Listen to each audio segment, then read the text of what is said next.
भगवते वासुदेवाय। ओम नमो भगवते वासुदेवाय। ओम नमो भगवते वासुदेवाय। नारायणं नमस्कृत्यं नरं चैव नरोत्तमं देवीं सरस्वतीं व्यासं ततो जयम् उदीरये। नष्टप्रायेषु भद्रेषु नित्यं भागवत सेवया भगवती उत्तमश्लोके भक्तिर्भक्तिनैष्टिकीं मूकं करोति वाचालं पङ्गुं लङ्घयते गिरिं यत्कृपातम् अहं वन्दे श्रीगुरून् दीनतरणं परमानन्दं माधवम्। ॐ हरि ओं तत्सत्। अथ पंचमो अध्याय वीरभद्रकृत दक्ष यज्ञ विध्वंस और दक्ष वध। मैत्रेय उवाच भवो भवानाय निधनं प्रजापतेरसत्कृतायः अवगम्य नारदात् स्वपार्षद सैन्यं च अद्वरभिर्विद्रावितं क्रोधम् आपरम् आदधे क्रुद्धः सुदष्टोष्ठपुतः साधुर्जटिर्जटामृतदीर्घवहनी शतोग्ररोचिषम् उत्कृत्य रुद्रः सहसोत्थितो हसन् गम्भीरानादो विससर्ज तां भुवि ततो अतिकायस्तनुवः स्पृशान् द्विमं सहस्रबाहुर्घनारुक्त्री सूर्याद्रिक्कराला दमष्ट्रोज्ज्वलाद् अग्निमूर्धजः कपालामाली विविधो दयाता युद्धः। श्री मैत्रेय जी कहते हैं, महादेव जी ने जब देवर्षि नारद के मुख से सुना कि अपने पिता दक्ष से अपमानित होने के कारण देवी सती ने प्राण त्याग दिए हैं और उसकी यज्ञवेदी से प्रकट हुए ऋभुओं ने उनके पार्षदों की सेनाओं को भगा दिया है, तब उन्हें बड़ा ही क्रोध हुआ। उन्होंने उग्र रूप धारण कर क्रोध के मारे होठ चबाते हुए अपनी एक जटा उखाड़ ली, जो बिजली और आग की लपट के समान दीप्त हो रही थी, और सहसा खड़े होकर बड़े गंभीर अट्टहास के साथ उसे पृथ्वी पर पटक दिया। उससे तुरंत ही एक बड़ा भारी लंबा चौड़ा पुरुष उत्पन्न हुआ। उसका शरीर इतना विशाल था कि वह स्वर्ग को स्पर्श कर रहा था। उसके 1000 भुजाएं थी, मेघ के समान श्याम वर्ण था, सूर्य के समान जलते हुए 3 नेत्र थे, विकराल दाढ़ें थी और अग्नि की ज्वालाओं के समान लाल लाल जटाएं थी। उसके गले में नरमुंडों की माला थी और हाथों में तरह तरह के अस्त्र शस्त्र थे। तम किं करोमीति गृणन्तम् आहाबधान जलिं भगवान् भूतनाथ दक्षं सायज्ञं जहिमद्भटानां तम अग्रणी रुद्रभटांशको स्मे अज्ञाप्तः एवं कुपितेन मन्यून् स देवं परिचकर्मे विभुमेन तदात्मानम् असङ्गरं हसा महिष्यासं तात सह सहिष्णुम् अन्वीयमानः स तु रुद्रपार्षदैर्भर्षं नदभिर्व्यनतदत् सुभैर्वम् उद्यमशूलं जगत् अन्तकान्तकं सम्प्रादवद् भूषणान्गिरः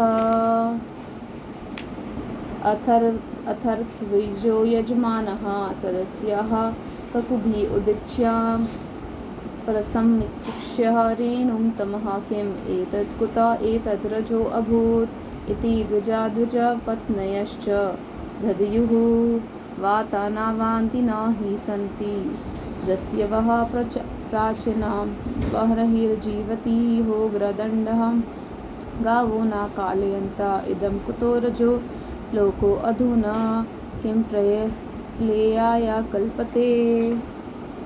प्रसूतिमिष्टा स्त्रिया उद्विग्ना चित्त उच्चुर्विपाको वृजिनास्येव तस्य यत्पश्यन्ति नाम दुहितॄणां प्रजेशः सुतां सतीम् अवदाध्याव अनागाम यस्तव अन्तकाले व्युक्ता जटाकलापः स्वशूलाशुचि अर्पिता दिग्गजेन्द्रः वितत्यः नृत्यति उदतास्त्रः दोर्ध्वजान् उच्चाटहास संयतनु भिन्न दिक्। जब उसने हाथ जोड़कर पूछा, भगवान मैं क्या करूं? तो भगवान भूतनाथ ने कहा, वीररुद्र तुम मेरा अंश है, इसलिए मेरे पार्षदों का अधिनायक बनकर तू तुरंत ही जा और दक्ष तथा उसके यज्ञ को नष्ट कर दे। प्यारे विदुर जी, जब देवादिदेव भगवान शंकर ने क्रोध में भरकर ऐसी आज्ञा दी, तब वीरभद्र उनकी परिक्रमा करके चलने को तैयार हो गए। उस समय उन्हें ऐसा मालूम होने लगा कि मेरे वेग का सामना करने वाला संसार में कोई नहीं है और मैं बड़े से बड़े वीर का भी वेग सहन कर सकता हूँ। वे भयंकर सिंहनाद करते हुए एक अति कराल त्रिशूल हाथ में लेकर दक्ष के यज्ञ मंडप की ओर दौड़ पड़े। उनका त्रिशूल संसार संहारक मृत्यु का भी संहार करने में समर्थ था। भगवान रुद्र के और भी बहुत से सेवक गर्जना करते हुए उनके पीछे हो लिए। उस समय वीरभद्र के पैरों के नुपुर आदि आभूषण झन झन झन झन बजते जाते थे। इधर यज्ञशाला में बैठे हुए ऋत्विज्ञ यजमान सदस्य तथा अन्य ब्राह्मण और ब्राह्मणियों ने जब उत्तर दिशा की ओर धूली उड़ती देखी, तब वे सोचने लगे, अरे यह अंधेरा सा कैसा होता जा रहा है, यह धूल कहाँ से छा गई। इस समय ना तो आंधी ही चल रही है और ना ही कहीं लुटेरे ही सुने जाते हैं, क्योंकि अपराधियों को कठोर दंड देने वाले राजा प्राचीन बर्ही अभी जीवित है। अभी गौओं का आने का समय भी नहीं हुआ है, फिर यह धूल कहाँ से आई? क्या इसी समय संसार का प्रलय तो नहीं होने वाला है? तब दक्ष पत्नी प्रसूति एवं अन्य स्त्रियों ने व्याकुल होकर कहा, प्रजापति दक्ष ने अपनी सारी कन्याओं के सामने बेचारी निरपराधा सती का तिरस्कार किया था। मालूम होता है यह उसी के पाप का फल है, अथवा हो न हो यह संहार मूर्ति भगवान रुद्र का अनादर का ही परिणाम है। प्रलय काल उपस्थित होने पर जिस समय वे अपने जटाजुट को बिखेर कर तथा शस्त्र अस्त्रों से सुसज्जित अपनी भुजाओं को ध्वजाओं के समान फैलाकर तांडव नृत्य करते हैं, उस समय उनके त्रिशूल के फलों से दिग्गज बिंद जाते हैं तथा उनके में गर्जन के समान भयंकर अट्टहास से दिशाएं विदीर्ण हो जाती हैं। अमर्ष्यत्वा तम असह्य तेजसं मन्युप्लुतं दुर्निरीक्ष्यं रिहुकृत्य करालादंस्त्राभिरुदस्ता भागनं स्यात् स्वस्ति किं कोपयतो विधातुः। बहव एवं उद्विग्न दृश्यमाने जनेन दक्षस्य मुहुर्महात्मनः उत्पात आत्मनः सहस्रशो भयावहः दिवि भौमो च पर्यक् तावत् सा रुद्रानुचरेर महामखो नानायुधैर्वामन्यकैर उदायुधे पिंगे पिशंगेर मकरोदरान्ः विदरान् वरुध्यता केचिद्भवानुजः प्रागवंशं पत्नीशालां तथा परे सदग्निधराशालां च तद्विहारं महानसं रुरुजुर्यज्ञपात्राणि तथैके अग्निन् अनाशयन् कुण्डेष्व अमुत्रयन् केचिद्वेधुर्वेदिमेखलः अबाधन्ता मुनिन् अन्ये एके पत्नीरत्र जयन् अपरे जगृहुर्देवान् प्रत्यासनान् पलायेतान् भृगो भवन्दामनीमान् वीरभद्रा प्रजापतिं चण्डेशा पुषणं देवं भगं नंदेश्वरो अग्रहीत। उस समय उनका तेज असह्य होता है, वे अपनी बाहें टेढ़ी करने के कारण बड़े दुर्धर्ष जान पड़ते हैं और उनकी विकराल दाढ़ों से तारागण अस्त व्यस्त हो जाते हैं। उन क्रोध में भरे हुए भगवान शंकर को बार बार कुपित करने वाला पुरुष साक्षात विधाता ही क्यों न हो, क्या कभी उसका कल्याण हो सकता है? जो लोग महात्मा दक्ष के यज्ञ में बैठे थे, वे भय के कारण एक दूसरे की ओर कातर दृष्टि से निहारते हुए ऐसी ही तरह तरह की बातें कर रहे थे कि इतने में ही आकाश और पृथ्वी में सब और सहस्रों भयंकर उत्पात होने लगा। विदुर जी, उसी समय दौड़कर आए हुए रुद्र सेवकों ने उस महान यज्ञ मंडप को सब ओर से घेर लिया। वे सब तरह तरह के अस्त्र शस्त्र लिए हुए थे। उनमें कोई बौने, कोई भूरे रंग के, कोई पीले और कोई मगर के समान पेट और मुख वाले थे। उनमें से किन्हीं ने प्रागवंश यज्ञशाला के पूर्व और पश्चिम के खंभों के बीच में आड़े रखे हुए डंडे को तोड़ डाला। किन्हीं ने यज्ञशाला के पश्चिम की ओर स्थित पत्नीशाला को नष्ट कर दिया। किन्हीं ने यज्ञशाला के सामने का सभा मंडप और मंडप के आगे उत्तर की ओर स्थित अग्निद्रशाला को तोड़ दिया। किन्हीं ने यजमान गृह और पाकशाला को तहस नहस कर डाला। किन्हीं ने यज्ञ के पात्र फोड़ दिए, किन्हीं ने अग्नियों को बुझा दिया, किन्हीं ने यज्ञ कुंडों में पेशाब कर दिया और किन्हीं ने वेदी की सीमा के सूत्रों को तोड़ डाला। कोई मुनियों को तंग करने लगे, कोई स्त्रियों को डराने धमकाने लगे और किन्हीं ने अपने पास होकर भागते हुए देवताओं को पकड़ लिया। मणिमान ने भृगु ऋषि को बांध लिया, वीरभद्र ने प्रजापति दक्ष को कैद कर लिया तथा चंडीश ने पूषा को और नंदीश्वर ने भग देवता को पकड़ लिया। सर्व एवर्त्वजो दृष्ट्वा सदास्याः सा दिवोक्षसः तैरर्द्यमानः सुघर्षं ग्रावभीरनेकधाद् अद्रवन् जुह्वतः स्रुवहस्तस्य श्रमा श्रोणी भगवान् भवा भृगोर्लुलुञ्चे सदसि यो हसच्छ क्षमाश्रु दर्शयन् भगस्य नेत्रे भगवान् पतितस्य रुषा भुवि उजाहारा सदास्थो अक्षनायः शपन्तम् आशुशुचत पुष्णोहे अपतयद्दन्तान् कलिङ्गस्य यथा बला शप्यमाने गरीमणि यो अहसद्दर्शयन् दतः अक्रमयोरसि दक्षस्य शीतधारेण हेतिना छिन्दन् अपि तद् उदरहृतं नाशकनोटत्रयम्बकस्तदा षष्ठेरष्ट्रानिवृतैरेवम् अनिर्भिन्ना त्वचमहर विस्मयं परम् आपन्नो दधयो पशुपतिश्चिरं दृष्ट्वा संज्ञापनं योगं पशूनां सा पतिर्मखे यजमाना पशोकस्य काया तेन हरच्चिरः साधुवादस्तदा तेषां कर्म तत्तस्य पश्यतां भूतप्रेता पिशाचानाम् अन्येषां तद्विपर्ययः जुह्वते च चिरस्तस्मिन् दक्षिणाग्नाव अमृषतः तद्देव यजनं दग्धवः प्रातिष्ठद् गुह्यकालयम्। भगवान शंकर के पार्षदों की यह भयंकर लीला देखकर तथा उनके कंकड़ पत्थरों की मार से बहुत तंग आकर वहाँ जितने ऋत्विज सदस्य और देवता लोग थे सब के सब जहाँ तहाँ भाग गए। भृगु जी हाथ में श्रुवा लिए हवन कर रहे थे। वीरभद्र ने उनकी दाढ़ी मूछ नोच ली क्योंकि उन्होंने प्रजापतियों की सभा में मूछें ऐंठते हुए महादेव जी का उपहास किया था। उन्होंने क्रोध में भरकर भग देवताओं को पृथ्वी पर पटक दिया और उनकी आंखें निकाली, क्योंकि जब दक्ष देव सभा में श्री महादेव जी को बुरा भला कहते हुए शाप दे रहे थे उस समय उन्होंने दक्ष को सैन देकर उकसाया था। इसके पश्चात जैसे अनिरुद्ध के विवाह के समय बलराम जी ने कलिंग राज के दांत उखाड़े थे उसी प्रकार उन्होंने पूषा के दांत तोड़ दिए, क्योंकि जब दक्ष ने महादेव जी को गालियाँ दी थी उस समय दांत दिखाकर हंसे थे। फिर वे दक्ष की छाती पर बैठकर एक तेज तलवार से उसका सर काटने लगे, परंतु बहुत प्रयत्न करने पर भी वह उस समय उसे धड़ से अलग न कर सके।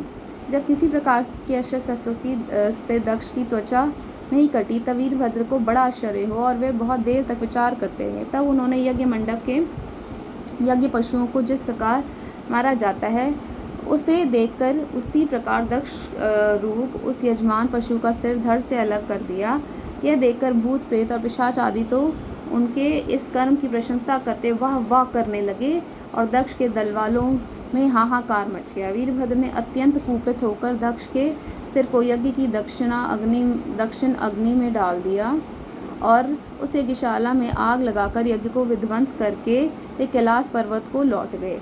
इति श्रीमद्भागवते महापुराणे पारमहंस्यां संहितायां चतुर्थस्कन्धे दक्षयज्ञविध्वंसो नाम पंचमो अध्याय। ओम हरि ओम तत्सत्। अथा षष्ठो अध्याय ब्रह्मादि देवताओं का कैलाश जाकर श्री महादेव जी को मनाना।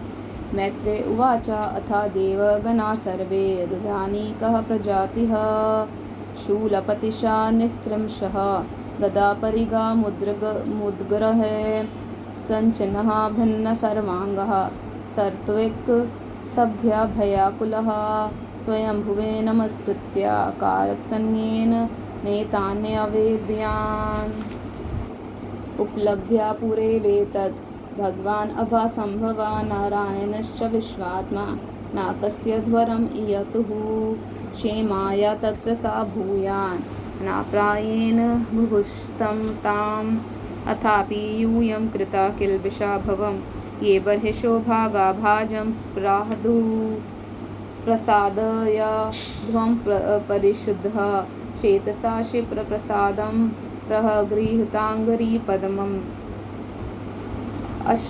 अशासानाजीवितम् अध्वरस्य लोकसापालकूपितेन यस्मिन् तम् आशु देवं प्रियया विहिन्नं क्षमापयद्वयं हृदि विधं दुर्विक्तः नाहं न यज्ञो न चायूयम् अन्ये ये देहभाजो मुनयश्चातत्त्वं विदु परमानं बलावीर्योर्वा यस्यात्मा तन्त्रस्य का उपायं विधिस्तेत सा इतहम् आदिश्य सुरान् अजस्तुतेः समन्विता पितृभिः सा प्रजेशेह तेयो स्वाधिष्णयान्निलयं पुरादृशा कैलाशम् अद्रि प्रावरं प्रिय प्रभो। श्री मैत्रेय जी कहते हैं, विदुर जी, इस प्रकार जब रुद्र के सेवकों ने समस्त देवताओं को हरा दिया और उनके संपूर्ण अंग प्रत्यंग भूत प्रेतों के त्रिशूल पटिश खग गदा परिघ और मुद्गर आदि आयुधों से छिन्न भिन्न हो गए, तब वे ऋत्विज और सदस्यों के सहित बहुत ही डर कर ब्रह्मा जी के पास पहुँचे और प्रणाम करके उन्हें सारा वृतांत कह सुनाया। भगवान ब्रह्मा जी और सर्वंतर्यामी श्री नारायण पहले से ही इस भावी उत्पात को जानते थे, इसी से वे दक्ष के यज्ञ में नहीं गए थे। अब देवताओं के मुख से वहाँ की सारी बात सुनकर उन्होंने कहा, देवताओं, परम समर्थ तेजस्वी पुरुष से कोई दोष भी बन जाए तो भी उसके बदले में अपराध करने वाले मनुष्य का भला नहीं हो सकता। फिर तुम लोगों ने तो यज्ञ में भगवान शंकर का प्राप्य भाग न देकर उनका बड़ा भारी अपराध किया है, परंतु शंकर जी बहुत शीघ्र प्रसन्न होने वाले हैं, इसलिए तुम लोग शुद्ध हृदय से उनके पैर पकड़कर उन्हें प्रसन्न करो, उनसे क्षमा मांगो। दक्ष के दुर्वचन रूपी बाणों से उनका हृदय तो पहले से ही भींग रहा था, उस पर उनकी प्रिया सती जी का वियोग हो गया, इसलिए यदि तुम लोग चाहते हो कि वह यज्ञ फिर से आरंभ होकर पूर्ण हो तो पहले जल्दी जाकर उनसे अपने अपराधों के लिए क्षमा मांगो, नहीं तो उनके कुपित होने पर लोकपालों के सहित उन समस्त लोगों का भी बचना असंभव है। भगवान रुद्र परम स्वतंत्र हैं, उनके तत्व और शक्ति सामर्थ्य को ना तो कोई ऋषि मुनि देवता और यज्ञ स्वरूप देवराज इंद्र ही जानते हैं और ना मैं स्वयं ही जानता हूँ, फिर दूसरों की तो बात ही क्या है। ऐसी अवस्था में उन्हें शांत करने का उपाय कौन कर सकता है। देवताओं से इस प्रकार कहकर ब्रह्मा जी उनको प्रजापतियों को और पितरों को साथ ले अपने लोक से पर्वत श्रेष्ठ कैलाश को गए, जो भगवान शंकर का प्रिय धाम है। जन्म औषधि तपो मंत्र योग सिद्धे नरेतरः जुष्टम किन्नर गंधर्विर अप्सरोभिर्वृतं सदा नानामणिमय शृंगे नाना धातु विचित्रः नाना द्रुमालता गुल्मे नाना मृगा गणावृत है नाना मला प्रसरवन्ने नाना कंदरासानुभि रमणं विहरन्ति नाम रमणः सिद्धयोषिता मयूरा केकभिरुतं मदान्धधाली मूर्छितं प्लाविते रक्तकंठाना कुजितैष च पततृणाम् आहवयन्तम् इवोधस्ते विजानकामदुघेर्द्रुमः व्रजन्तम् इव मातङ्गेर् गृह्णन्तम् इव निर्जरः मन्दारः पारिजातश्च सरालेश चोपाशोभितं तमालाशालतालश्च कोविदारासानुर्जुनः च्युतकदम्बेर्निपश्च नागपुनागा चम्पकः पतालशोकबकुलः कुन्दे कुरबकेरपि स्वर्ण आर्णाशतापत्रश्च परारेणुका जातिभिः कुब्जकेर्मल्लिकाभिश्च च माधवीभिश्च मण्डितं पन्नसोदुं वराश्वथा पलाकान्यग्रोधा हिनुगुभिः भुर्जेरोषधीभिः पुगः राजपुगैश्च जम्बुभिः खरुरमृतः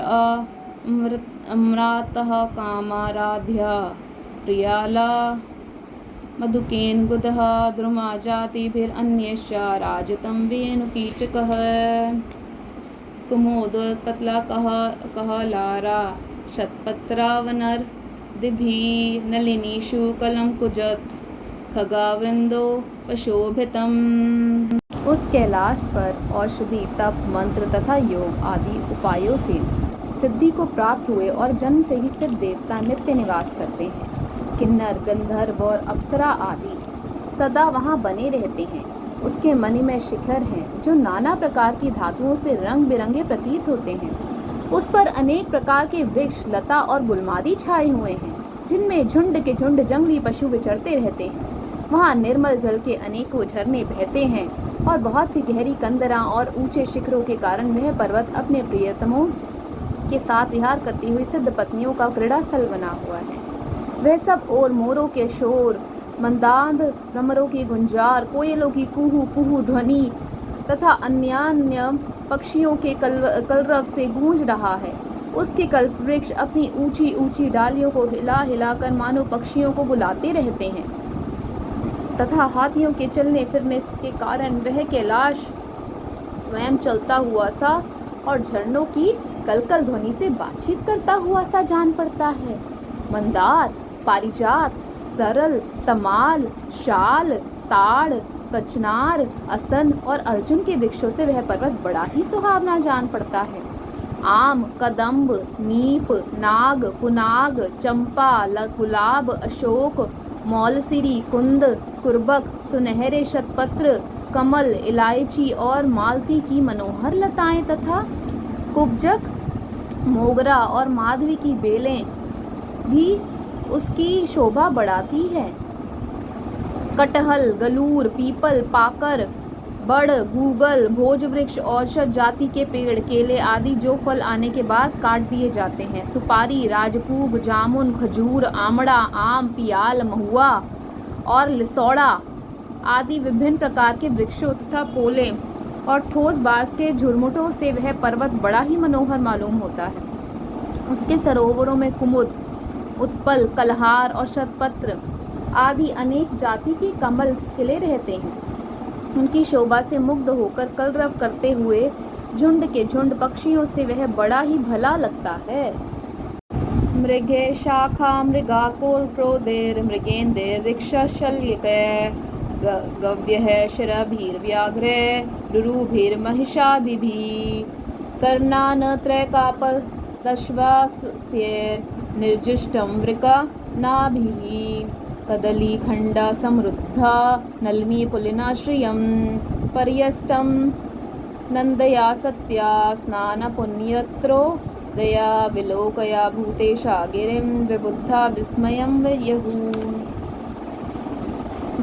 ददृशुस्तत्र ते रमयाम् अलकाम नाम वैपुरीं वनं सौगन्धिकं चापि यत्र तन्नाम पङ्कजम् नन्दाचालकनन्दा च सरितो बाह्य यतः पुरः तीर्थपादा पदाम्बोज रजस्ता सातीव पावने ययोसूरा श्रियाक्षतर अवरुह्य स्वाधिष्ण्यतः क्रीडन्ति पुंसः सिञ्चन्त्यो विगायः रतिकर्षतः ययोस्तत्स्नानविभ्रष्ट नवकुङ्कुमापिञ्जरं वितृषो अपि पिबन्ति अम्बपाया यन्तो गजा गजी तारहेमा महारत्ना विमाना शतसङ्कुलां जुष्टां पुण्य यजना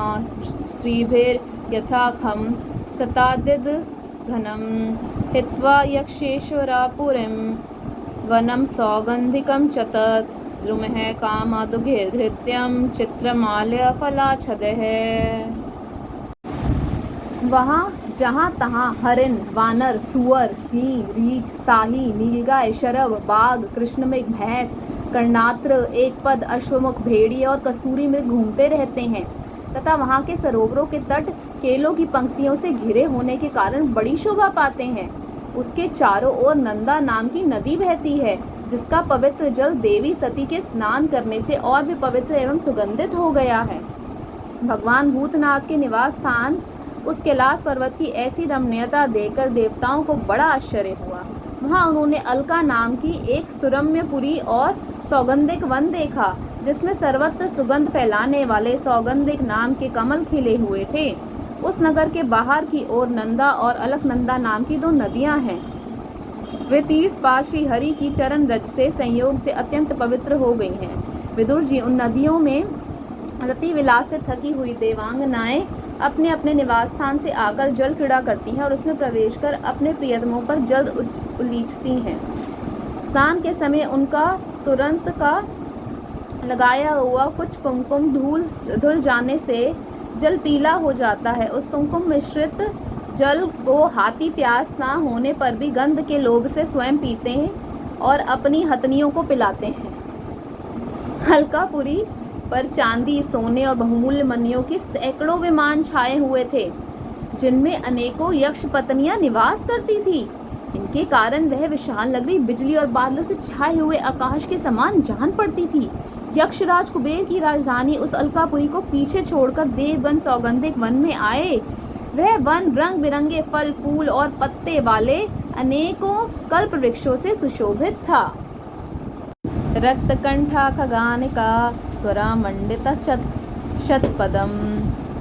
षट्पदम कलम हंसा कुला प्रेष्ठम खरदंड जलाशयम वनकुंजरा संघर्षः हरिचंदना वायुना अतिपुण्यजना श्रीना मुहुर्उन्मथयन् मनः वैदुर्य कृतसोपाना वापया उत्पला मालिनी प्राप्तं किं पुरुषे दृष्ट्वा ता आराध ददृशुर्वतम्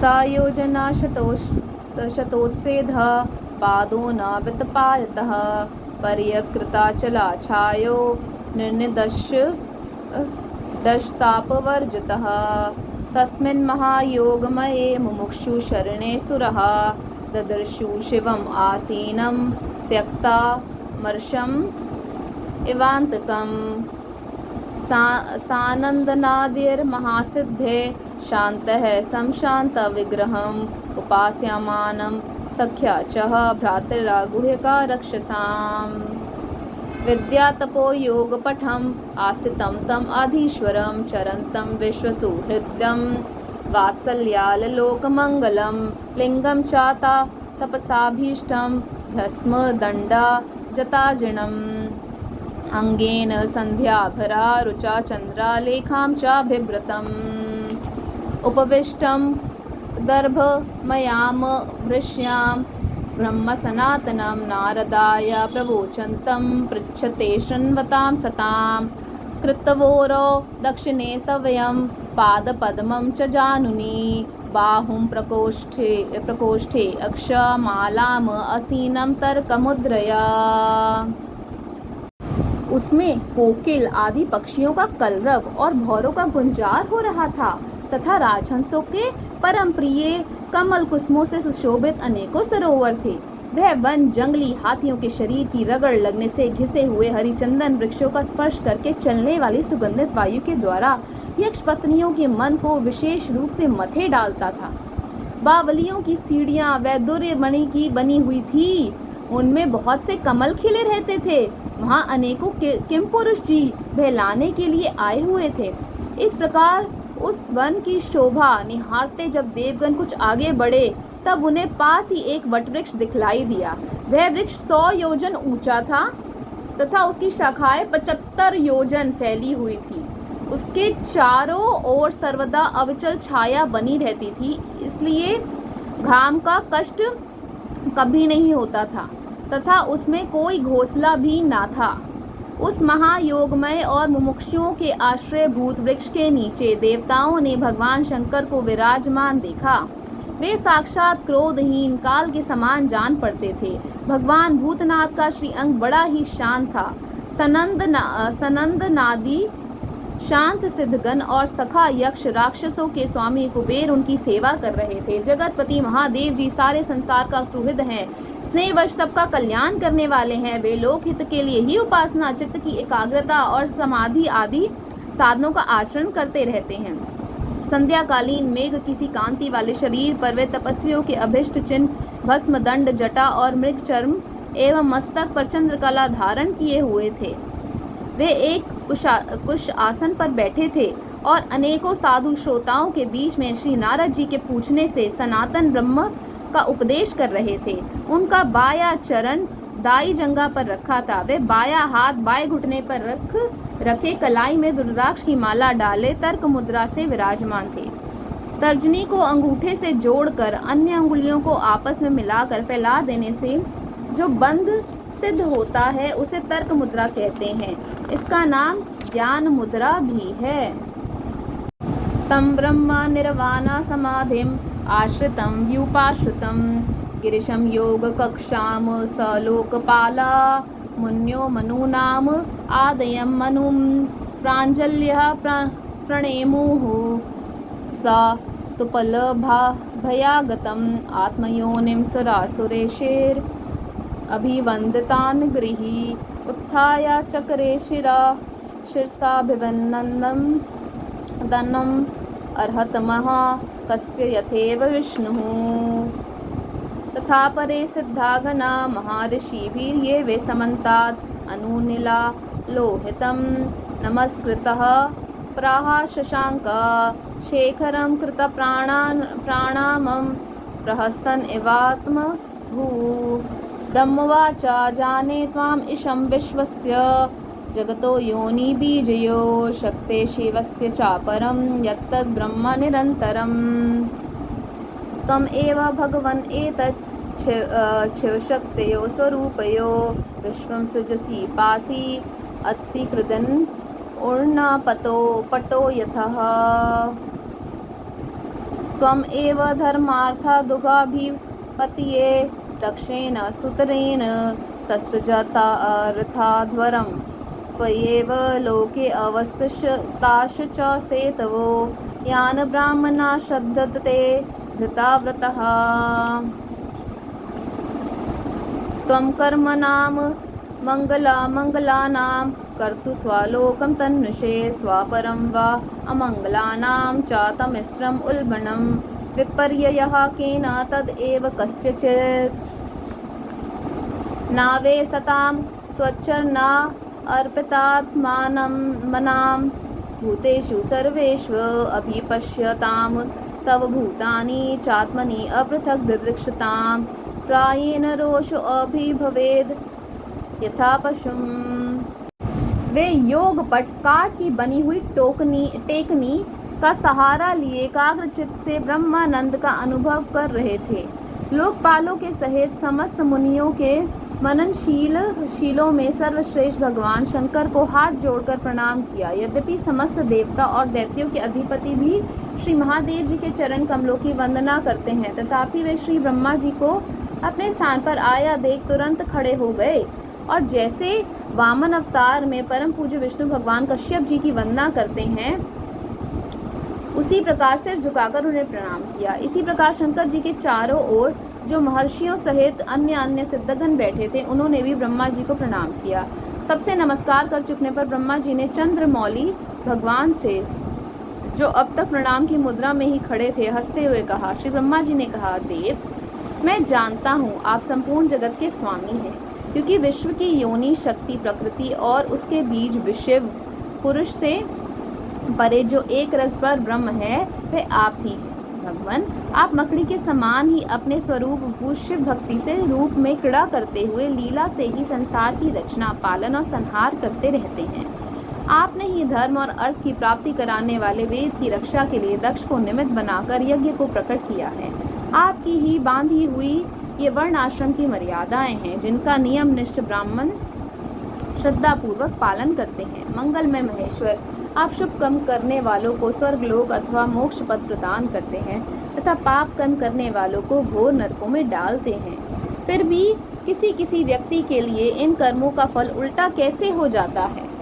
जो महानुभाव आपके चरणों में अपने को समर्पित कर देते हैं, जो समस्त प्राणियों में आपकी झांकी करते हैं और समस्त जीवों को अभेद दृष्टि से आत्मा में ही देखते हैं, वे पशुओं के समान प्राय क्रोध के अधीन नहीं होते। पृथक धिया कर्म दृश्यो दूरशयः प्रोदयेनार्पिता हृदरुजो अनिशं परान् दुर्केतिर्वितुदन्ति अरुन्धुदास् तान्मवाधीद देववधान भवद्विधा।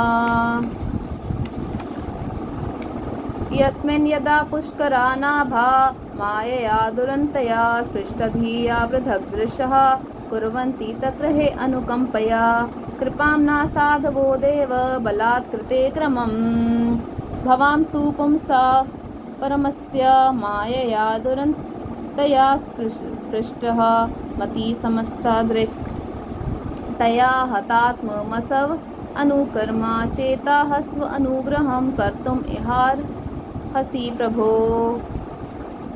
पूर्व अध्वा रस्योद्धरणं हतस्य भो त्वया समापतस्य मनो प्रजापतेना यत्र भागं तद्भागिनो ददु कुयाजिनो येन्मखो निनीयते जीवताद यजमानो अयं प्रपद्येताक्षिणी भगः। भृगो समाश्रुनीरोहन्तु पुष्णो दन्ताश्च पूर्ववत् देवानां भगनागात्राणां ऋत्विजां चायुधा शमभिः भवन्तानुगृहीतानाम् आशुमन्यो अस्तु अनातुरम्। एष ते रुद्राभागो अस्तु यद् उच्छिष्टो अध्वरस्य वे यज्ञास्ते रुद्राभागेन कल्पताम् अद्य यज्ञहन्। जो लोग भेद बुद्धि होने के कारण कर्मों में ही आसक्त हैं, जिनकी नीयत अच्छी नहीं है, दूसरों की उन्नति देखकर जिनका चित्त रात दिन कुड़ा करता है और जो मर्म भेदी अज्ञानी अपने दुर्वचनों से दूसरों का चित्त दुखाया करते हैं, आप जैसे महापुरुषों के लिए उन्हें भी मारना उचित नहीं है, क्योंकि वे बेचारे तो विधाता के ही मारे हुए हैं। देव भगवान कमल नाभ की प्रबल माया से मोहित हो जाने के कारण यदि किसी पुरुष की कभी किसी स्थान में भेद बुद्धि होती है तो भी साधु पुरुष अपने पर दुख कातर स्वभाव के कारण उस पर कृपा ही करते हैं। देववश जो कुछ हो जाता है वे उसे रोकने का प्रयत्न नहीं करते। प्रभु आप सर्वज्ञ हैं। परम पुरुष भगवान की दुस्तर माया ने आपकी बुद्धि का स्पर्श भी नहीं किया है, अतः जिनका चित्त उसके वशीभूत होकर कर्म मार्ग में आसक्त हो रहा है, उनके द्वारा अपराध बन जाए तो भी उन पर आपको कृपा ही करनी चाहिए। भगवान आप सबके मूल हैं, आप ही संपूर्ण यज्ञों को पूर्ण करने वाले हैं। यज्ञ भाग पाने का भी आपका पूरा अधिकार है, फिर भी इस दक्ष यज्ञ के बुद्धिहीन याजकों ने आपको यज्ञ भाग नहीं दिया, इसी से यह आपके द्वारा विध्वस्त हुआ। अब आप इस अपूर्ण यज्ञ का पुनरुद्धार करने की कृपा करें। प्रभु ऐसा कीजिए जिससे यजमान दक्ष फिर जी उठें, भग देवता को नेत्र मिल जाएं, भृगु जी की दाढ़ी मूछ आ जाए और पुषा के पहले के ही समान दांत निकल आएं। रुद्रदेव अस्त्र शस्त्र और पत्थरों की बौछार से जिन देवताओं ऋत्विजों के अंग प्रत्यंग घायल हो गए हैं, आपकी कृपा से वे फिर ठीक हो जाएं।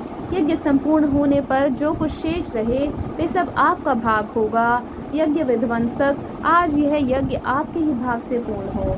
इति श्रीमद्भागवते महापुराणे पारमहंस्यां साहित्यां चतुर्थस्कन्धे रुद्रसात्वनं नाम षष्ठो अध्याय। ओम हरि ओम तत्सत्। अथा सप्तमो अध्याय दक्षयज्ञ की पूर्ति। मैत्रेय उवाच इति अजनेन नुनीतेन भवेन परितुष्यता अभ्यधायि महाबाहो परहास्य श्रूयताम् इति। महादेव उवाच नागं प्रजेश बालानां वर्णये नानुचिन्तये देवमायाभिभूतानां दण्डस्तत्र धृतो मया प्रजापतेर्दगदाशिष्णो भवतव अजमुखं क्षीरः मित्रस्य चक्षुषे शेतः भागं स्वं बर्हिषो भगः पूषा तु यजमानस्य तद्भिर्जक्षतु तिष्ठा भोक् देवा प्रकृता सर्वाङ्गा ये मा उच्चेशनं ददुः बाहुभयाम् अश्विनो पुष्णो हस्ताभयां कृतभावः भवन्तव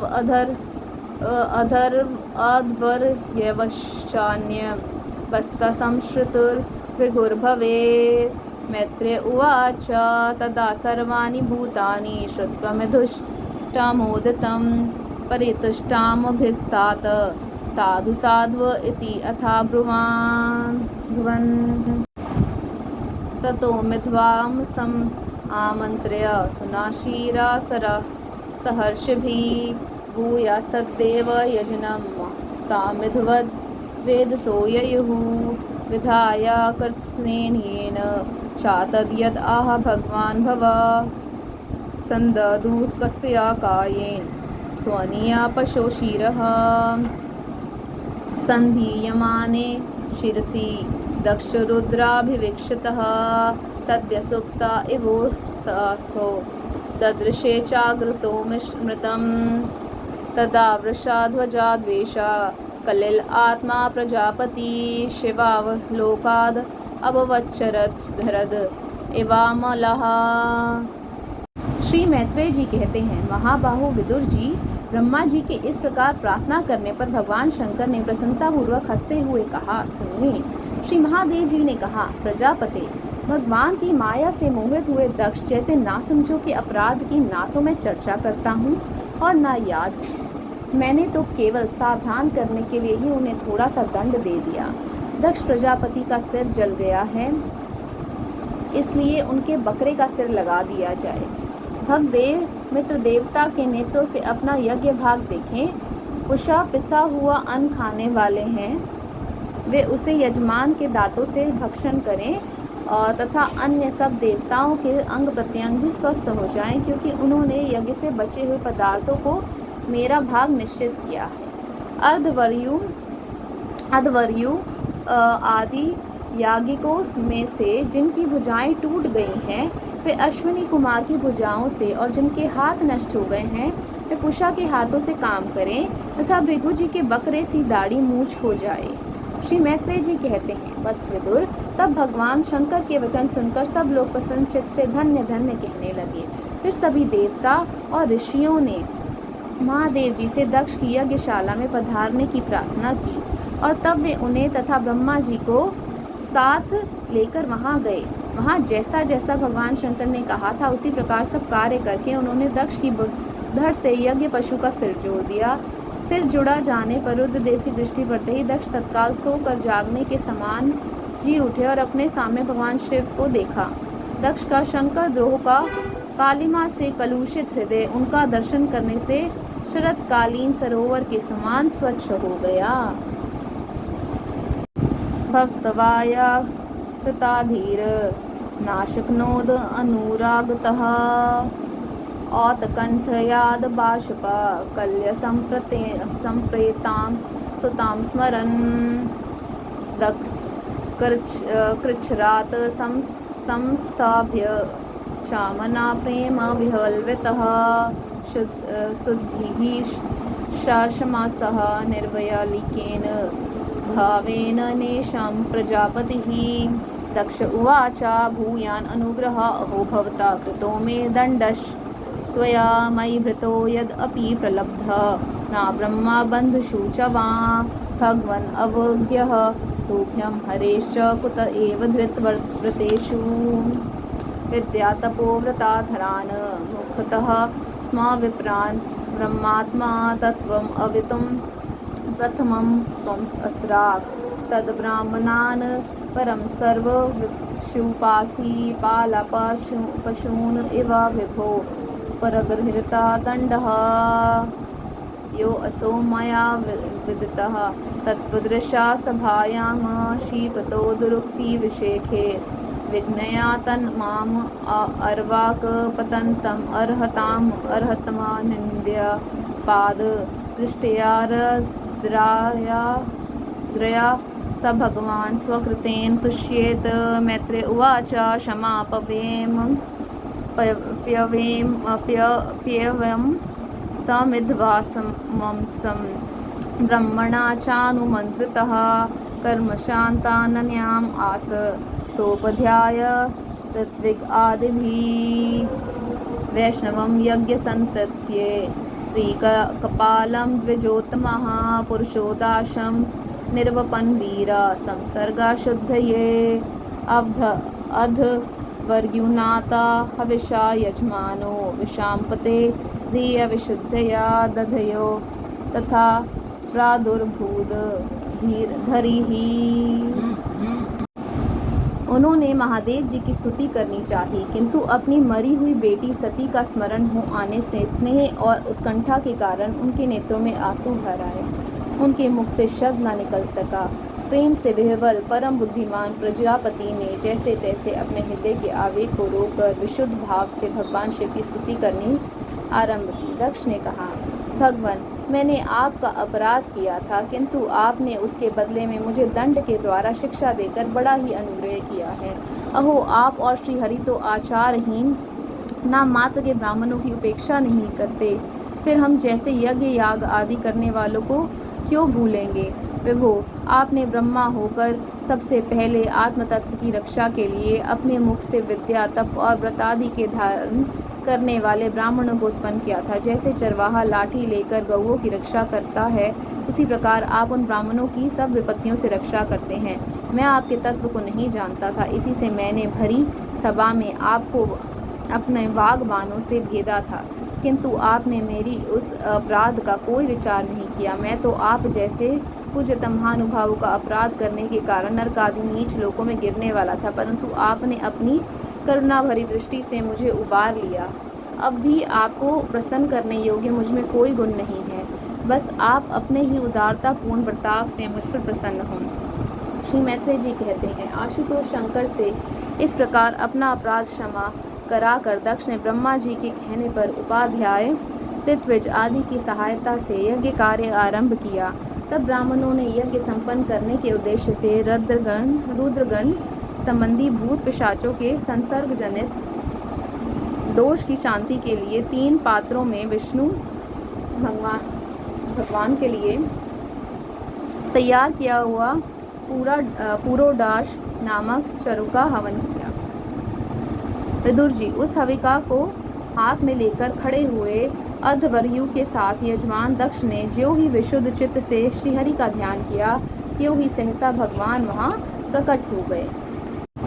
तदा स्वप्रभया तेषां द्योतयन्त्यातिशोदशा मुष्णं स्तेज उपानितस्तारक्षेण स्तोत्रवाजिना श्यामो हिरण्यरशनोरर्का कीरिता जुष्टो नीलालका भ्रमरा मंडिता कुण्डलाक्ष्यः शंखभजा चक्रशरा चापगदासी चरमा व्यग्रैर्हिरण्मया भुजेर इव कर्णिकरः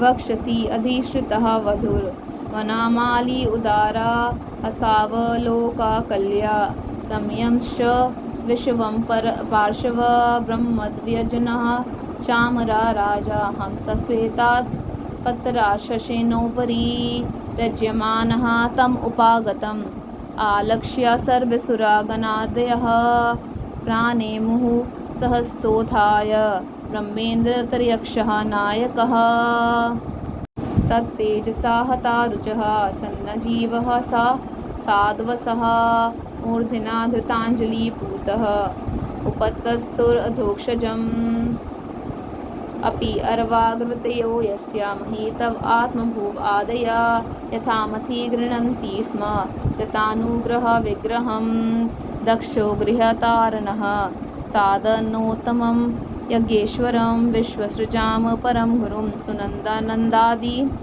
अनुज्ञैर्वृतं मुदा गृह्णन् प्रपेदे प्रयतः कृताञ्जलिः। बृहत एवं रथंतर नामक साम स्रोत्र जिनके पंख हैं, उन गरुड़ जी के द्वारा समीप लाए हुए भगवान ने दसों दिशाओं को प्रकाशित करती हुई अपनी अंग कांति से सब देवताओं का तेज हर लिया। उनके सामने सबकी कांति फीकी पड़ गई। उनका श्याम वर्ण था, कमर में सुवर्ण की करधनी तथा पीताम्बर से शोभित थे। सिर पर सूर्य के समान दिदीप्यमान मुकुट था। मुख कमल भौरों के समान नीली अलकावली और कांति में कुंडलों से शोभायमान था। उनके सुवर्ण में आभूषणों के से विभूषित 8 भुजाएं थीं, जो भक्तों की रक्षा के लिए सदा उद्यत रहती हैं।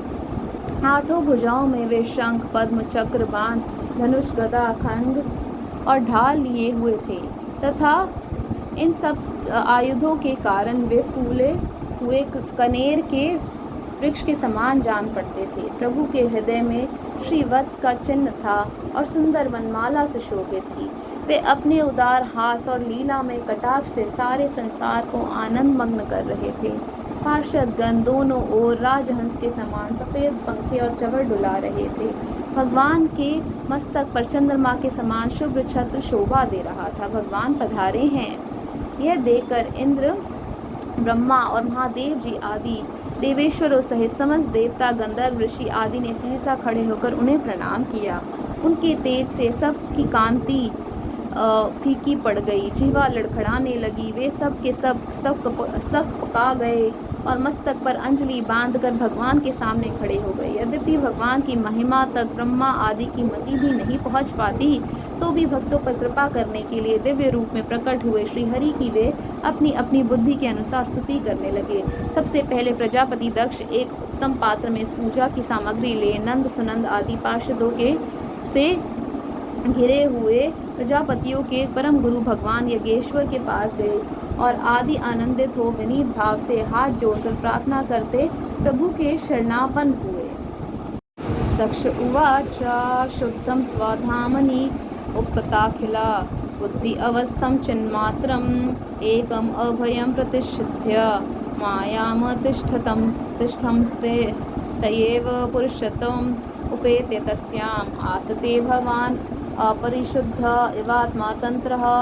ऋत्विज उवाच तत्त्वं नाते वयम् अनज्ञः रुद्रशापात् कर्मणि अवग्रह धियो भगवन् विदामः धर्मोपलक्षणम् इदं त्रिवृद्ध अध्वराख्यं ज्ञातं यद् अर्थम् अधिदेवम् अदो व्यवस्थः।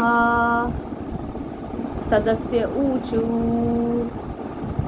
उत्पत्ति अध्वनि अश्रनः कुरुक्लेशा दुर्गे अंतकोगरे वैलान विष्टे विषये मृग कृषि आत्मा गेहोरो भारः द्वन्द्वस्वाभरे खला मृगा भये शोकादावे अज्ञः सारथा पादुकर्ते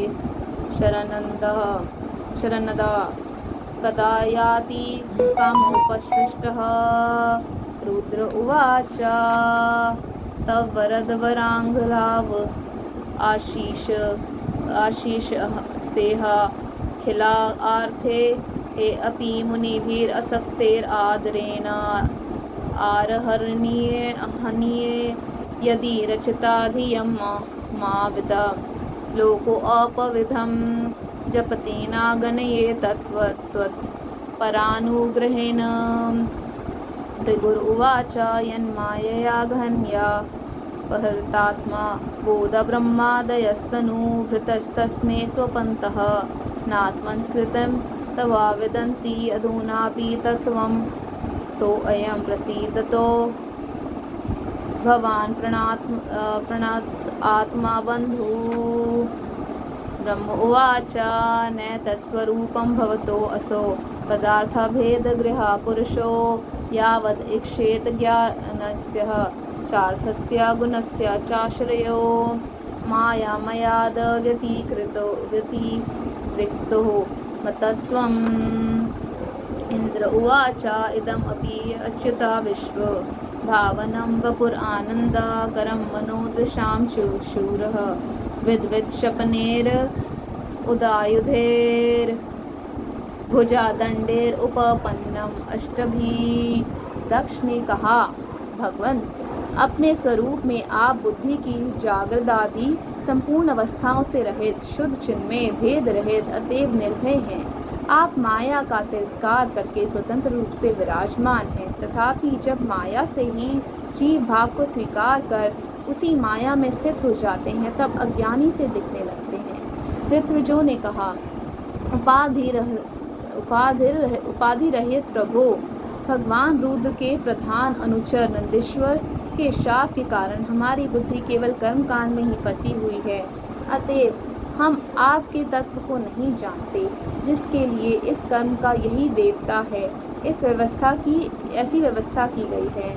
उस धर्म प्रवृत्ति के प्रयोजक वेद त्रयी के से प्रतिपादित यज्ञ को ही हम आपका स्वरूप समझते हैं। सदस्यों ने कहा, जीवों को आश्रय देने वाले प्रभु, जो अनेक प्रकार के कलेशों के कारण अत्यंत दुर्गम है, जिसमें काल रूप भयंकर सर्पताक में बैठा हुआ है, द्वंद्व रूप अनेकों गड़े हैं, दुर्जन रूप जंगली जीवों का भय है, तथा शोक रूप दावानल धधक रहा है, ऐसे विश्राम स्थल से रहित संसार मार्ग में जो अज्ञानी जीव कामनाओं से पीड़ित होकर विषय रूप मृग तृष्णांजल के लिए ही देह का भारी बोझा सिर पर लिए जा रहे हैं, वे भला आपके चरण कमलों की शरण में कब आने लगे। रुद्र ने कहा, वरदायक प्रभु, आपके उत्तम चरण इस संसार में सकाम पुरुषों को संपूर्ण पुरुषार्थों की प्राप्ति कराने वाले हैं, और जिन्हें किसी भी वस्तु की कामना नहीं है, वे निष्काम मुनिजन भी उनका आदरपूर्वक पूजन करते हैं। उनके चित्त लगा रहने के कारण यदि अज्ञानी लोग मुझे आचार भ्रष्ट कहते हैं तो कहें, आपके परम अनुग्रह से मैं उनके कहने सुनने का कोई विचार नहीं करता। भृगु जी ने कहा, आपकी गहन माया से आत्मज्ञान लुप्त हो जाने के कारण जो अज्ञान निद्रा में सोए हुए हैं, वे ब्रह्मादि देहधारी आत्मज्ञान में उपयोगी आपके तत्व को अभी तक नहीं जान सके। ऐसे होने पर भी आप अपने शरणागत भक्तों को तो आत्मा और सुहृद हैं, अतः आप मुझ पर प्रसन्न होइए।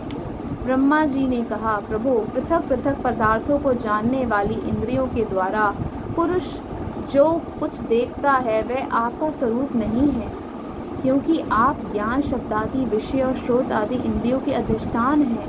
ये सब आप में अध्यस्त हैं, अतएव आप इस माया में प्रपंच से सर्वथा अलग हैं। इंद्र उवाच, इदम अपि अच्युता विश्वा भावनम वपुर आनंद करम मनोदृशाम सूरा विद्वित शापनेर उदायुधेर भुजादंडेर उपापन्नम अष्टभी। पत्न्या ऊचुः, यज्ञो अयं तवा यज्ञाय केन सृष्टो विद्वस्तः। पशुपतिनादया दक्ष कोपातं नस्त्वं नाशवा। शयनाभा शान्तमेधं यज्ञात्मान् नलिना रुचा दृशा पुनिः। ऋषय ऊचु, अनन्वितं ते भगवन् विचेषितं यद आत्मना चरसि हि कर्म नाजयसे विभूते यत उपसेदुरीश्वरीं न मन्यते स्वयंभू अनुवर्ततें भवान्। सिद्ध ऊचु, अयं त्वत्कथामृष्ट पीयूषाना नगया मनो वारणा क्लेशदवाग्नि दग्ध कृशारतो अवगाधो दृढो नो नासस्मारादावं न निष्क्रमाति ब्रह्म सम्पन्नः। यजमान उवाच, स्वागतं ते प्रसीदेश तुभ्यं नमः श्रीनिवास।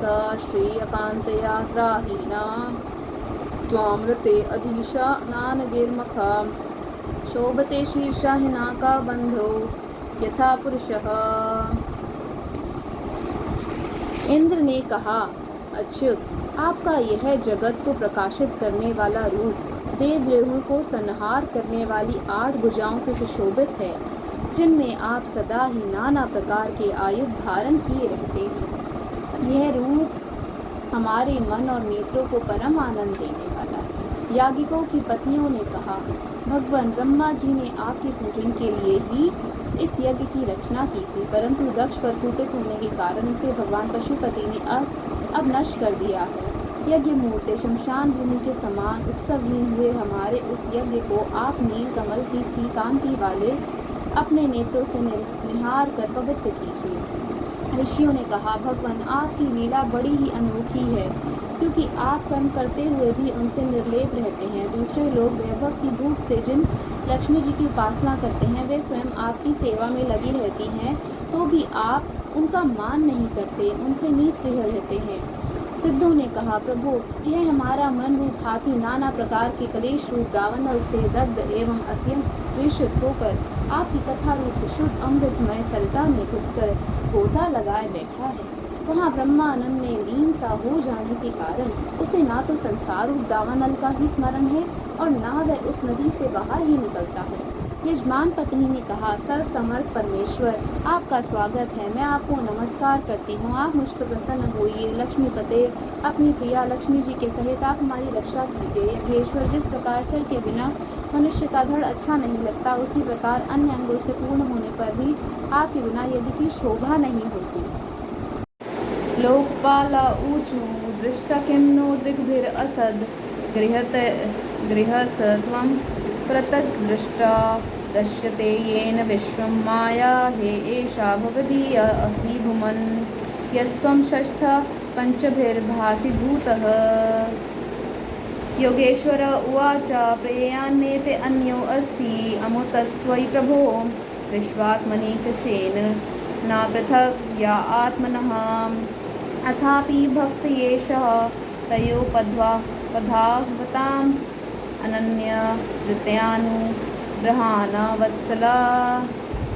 जगत उद्भवा स्थितिलयेषु दैवतो बहुभिद्यमाना गुण्या आत्मा मायया रचत आत्मा भेदम मत्ये स्वसंस्थया विनिर्वर्तिता।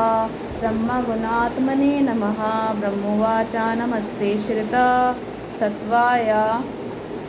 सत्वाय धर्मा दीनां च सुतये निर्गुणाय च यत्काष्ठां नाहं वेद परे अपि च।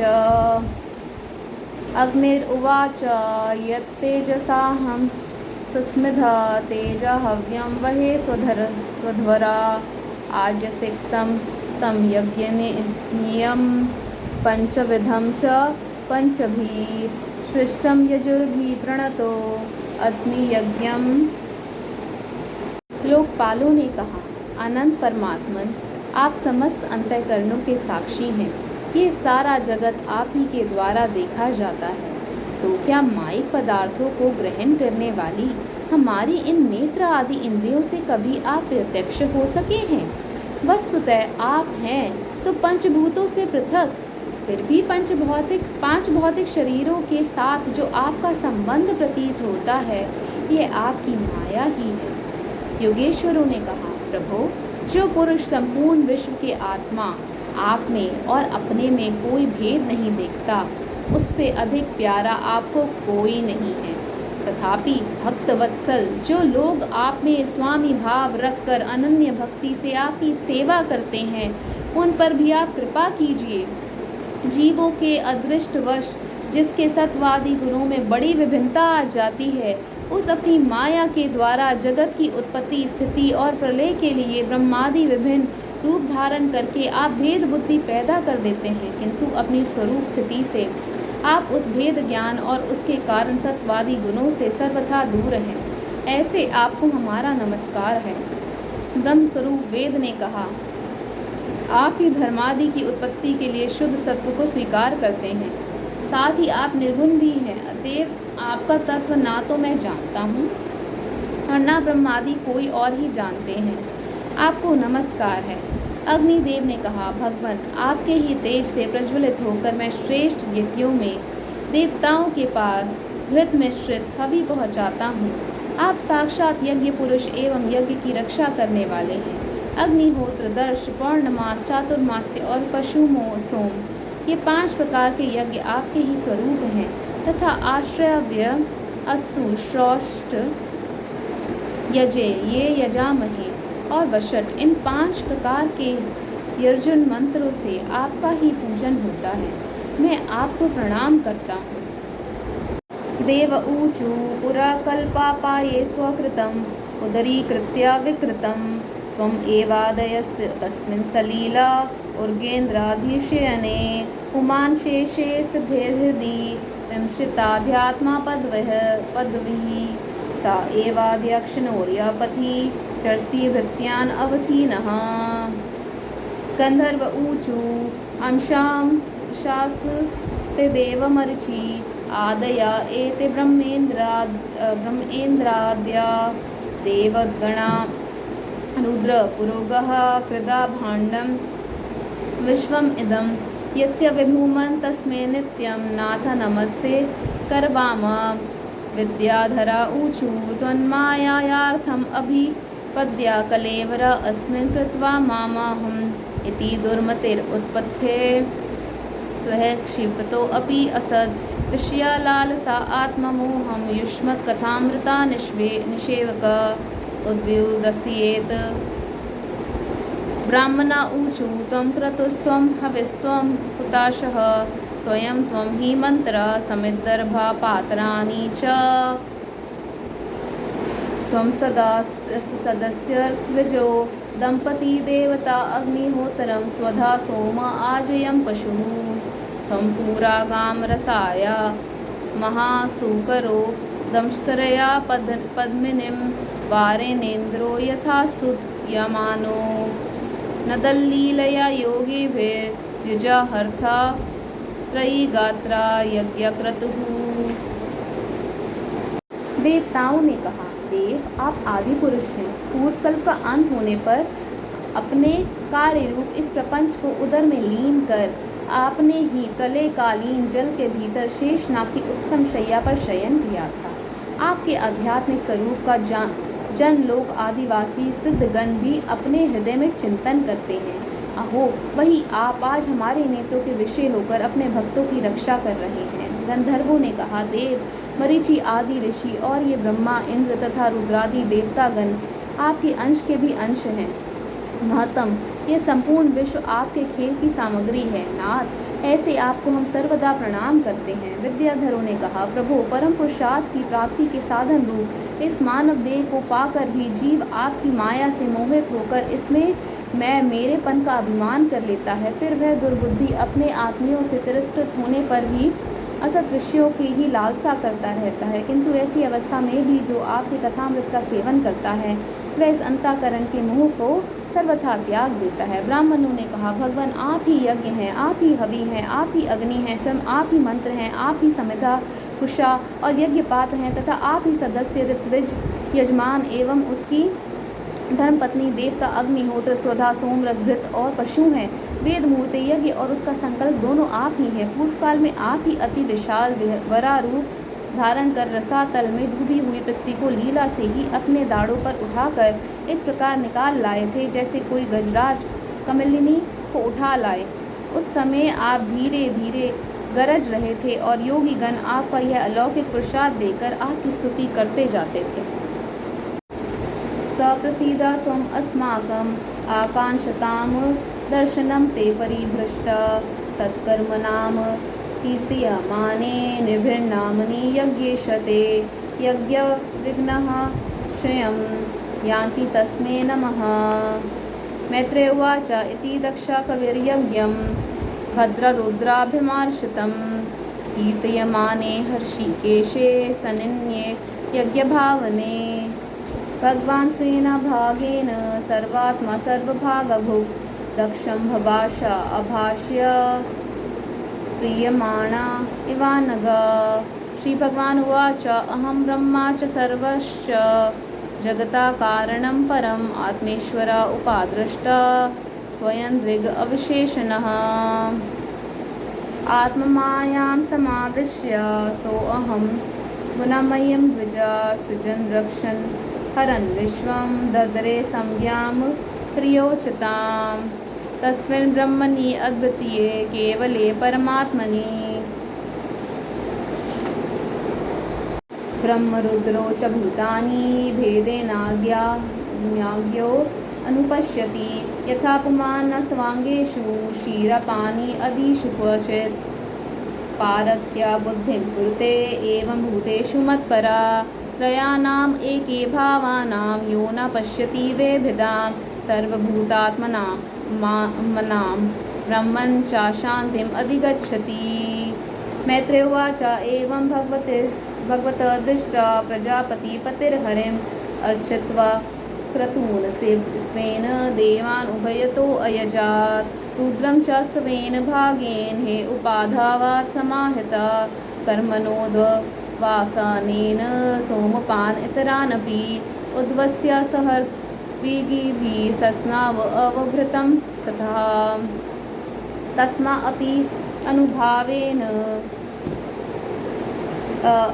स्वेन वावापताराधसे धर्म एव मतिं दत्वा तददश्य ते दिवं ययौ। यज्ञेश्वर, जब लोग आपके नाम का कीर्तन करते हैं तब यज्ञ के सारे विघ्न नष्ट हो जाते हैं। हमारा ये यज्ञ स्वरूप सत्कर्म नष्ट हो गया था, अतः हम आपके दर्शनों की इच्छा कर रहे थे। अब आप हम पर प्रसन्न हुए, आपको नमस्कार है। श्री मैत्रेय जी कहते हैं, भैया विदुर, जब इस प्रकार सब लोग यज्ञ रक्षक भगवान हर्षिकेश की स्तुति करने लगे तब परम चतुर दक्ष ने रुद्र पार्षद वीरभद्र के ध्वंस किए हुए यज्ञ को फिर आरंभ कर दिया। सर्वंतर्यामी श्री हरि यो तो सभी के भागों को के भोक्ता हैं, तथापि त्रिकपाल पुरोडाशरु अपने भाग से और भी प्रसन्न होकर उन्होंने दक्ष को संबोधन करके कहा। श्री भगवान ने कहा, जगत का परम कारण मैं ही ब्रह्मा और महादेव हूँ। मैं सबका आत्मा, ईश्वर और साक्षी हूँ तथा स्वयं प्रकाश और उपाधि शून्य हूँ। विप्रवर, अपनी त्रिगुण आत्मिका माया को स्वीकार करके मैं ही जगत की रचना, पालन और संहार करता रहता हूँ और मैंने ही उन कर्मों के अनुरूप ब्रह्मा, विष्णु और शंकर ये 3 नाम धारण किए हैं। ऐसा जो भेद रहित विशुद्ध परम ब्रह्म स्वरूप मैं हूँ, उसी में अज्ञानी पुरुष ब्रह्मा, रुद्र तथा अन्य समस्त जीवों को विभिन्न रूप से देखता है। जिस प्रकार मनुष्य अपने सिर, हाथ आदि अंगों में ये मुझसे भिन्न है ऐसी बुद्धि कभी नहीं करता, उसी प्रकार मेरा भक्त प्राणी मात्र को मुझसे भिन्न नहीं देखता। मैं ब्राह्मण, विष्णु, महेश्वर तीनों स्वरूपता एक ही है और हम ही संपूर्ण जीव रूप हैं। अतः जो हम में कुछ भी भेद नहीं देखता वही शांति को प्राप्त करता है। श्री मैत्रेय जी कहते हैं, भगवान के इस प्रकार आज्ञा देने पर प्रजापतियों के नायक दक्ष ने उनका त्रिकपाल यज्ञ के द्वारा पूजन करके फिर अंगभूत और प्रधान दोनों प्रकार के यज्ञों से अन्य सब देवताओं का अर्चन किया। फिर एकाग्रचित हो भगवान शंकर का यज्ञ शेष रूप उनके भाग से यजन किया तथा समाप्ति में किए जाने वाले उद्वसान नामक कर्म से अन्य सोमपाई एवं दूसरे देवताओं का यजन कर यज्ञ का उपसंहार किया और अंत में ऋत्विजों के सहित अवभृत स्नान किया। फिर जिन्हें अपने पुरुषार्थ से ही सब प्रकार की सिद्धियां प्राप्त थी, उन दक्ष प्रजापति को तुम्हारी सदा धर्म में बुद्धि रहे ऐसा आशीर्वाद देकर सब देवता स्वर्गलोक को चले गए। एवं दक्षायनी हित्वा सती पूर्वा कलेवरम यज्ञहिमवता क्षेत्रे मीनयाम इति शुश्रुमा तम एव दयितं भूय आवणकृते पतिम अंबिका अनन्य भाविके गतिम शक्ति सुप्तेव पुरुषम। एतद् भगवता शंभो कर्म दक्षाध्वरा वृद्धा श्रुतं भागवतवत् छियाद उद्वान में बृहस्पतिः इदं पवित्रं परम ईशा चेष्टितं यश आशयम् आयुषम् अघोघामर्शनं यो नित्यादाकर्णया नरो अनुकीर्तयद्धूनोति अघम कौरवा भक्ति भावता। विदुर जी, सुना है कि दक्ष सुता सती जी ने इस प्रकार अपना पूर्ण शरीर त्याग कर फिर हिमालय की पत्नी मैना के गर्भ से जन्म लिया था। जिस प्रकार प्रलय काल में लीन हुई शक्ति सृष्टि के आरंभ में फिर ईश्वर का ही आश्रय लेती है, उसी प्रकार अनन्य परायणा श्री अंबिका जी ने उस जन्म में भी अपने एकमात्र आश्रय और प्रियतम भगवान शंकर को ही वर्ण किया। विदुर जी, दक्ष यज्ञ का ध्वंस करने वाले भगवान शिव का यह चरित्र मैंने बृहस्पति जी के शिष्य परम भागवत उद्धव जी के मुख से सुना था। कुरुनंदन, श्री महादेव जी का यह पावन चरित्र, यश और आयु को बढ़ाने वाला तथा पाप पुंज को नष्ट करने वाला है। जो पुरुष भक्ति भाव से इसका नित्य प्रति श्रवण और कीर्तन करता है वह अपनी पाप राशि का नाश कर देता है।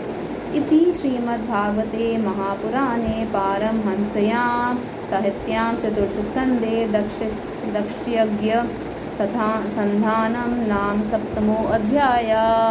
ओम हरि ओम तत्सत्।